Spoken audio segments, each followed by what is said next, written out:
நாட்றம்பள்ளியில் அமைந்துள்ள அழகான சிவன் கோயில் தான் இப்போ நம்ம பார்த்துட்ருக்கோம். அந்த சிவனுக்கு நேர்லேயே நந்திக்கு நேரில் சிவன் உருவத்தோடவே இருப்பார், லிங்கம் கிடையாது. ஒரு மாதிரி வித்தியாசமாக இருக்கும் இது பார்க்குறதுக்கே. 17/12/2025 பிரதோஷம் தான் பார்த்துட்ருக்கோம். இப்போ தான் முதல் முறையாக நம்ம சேனல் பார்க்குறீங்களா? மறக்காமல் சப்ஸ்கிரைப் பண்ணுங்க. இங்கே பார்த்துட்ருக்கிற இந்த மரத்தோட விசேஷம் என்னன்னு பார்த்தீங்கன்னா, 5 மரமும் ஒன்றா இருக்குது. அதுதான் இந்த விசேஷம். எங்கேயுமே நீங்கள் பார்த்துருக்க முடியாது. நீங்கள் ஒரு சிவன் பக்தரை வேண்டி தான் இந்த வீடியோவும் பார்க்க முடியும். அது மட்டும் இல்லைங்க, பார்த்துட்டு அப்படியே விட்டுறாமல் கிளம்பி எல்லோரும் இந்த கோயில் வாங்க. முடிஞ்ச அளவு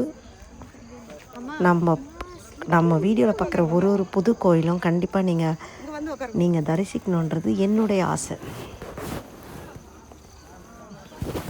நான் ஆசைப்பட்டால் மட்டும் நடந்துடாதுங்க. சிவனோட அருள் இருந்தால் தானாகவே நீங்கள் வந்துடுவீங்க. நம்ம நினச்ச உடனே எந்த கோயிலுக்கும் போக முடியாது. அது சிவனோட ஆசீர்வாதம் இருந்தால் மட்டும்தான். அந்த ஆசீர்வாதம் கண்டிப்பாக உங்களுக்கும் கடவுள் கொடுப்பாருன்னு நான் மனசார வேண்டிக்கிறேன். கண்டிப்பாக அவரும் தருவார். நீங்கள் வருவீங்க, வந்து பார்த்துட்டு வருவீங்க. 1,00,000க்கும் மேலான வெறும் ருத்ராட்சத்திலேயான நாட்றம்பள்ளியில் அமைந்துள்ள அழகான லிங்கம் தான் பார்த்துட்ருக்கோம்.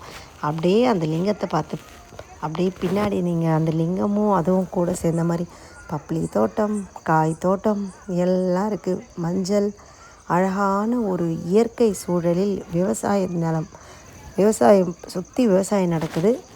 அங்கே தான் இந்த கோயில் அமைஞ்சிருக்கு. பார்க்குறதுக்கே ரொம்ப அழகாக இருக்குது.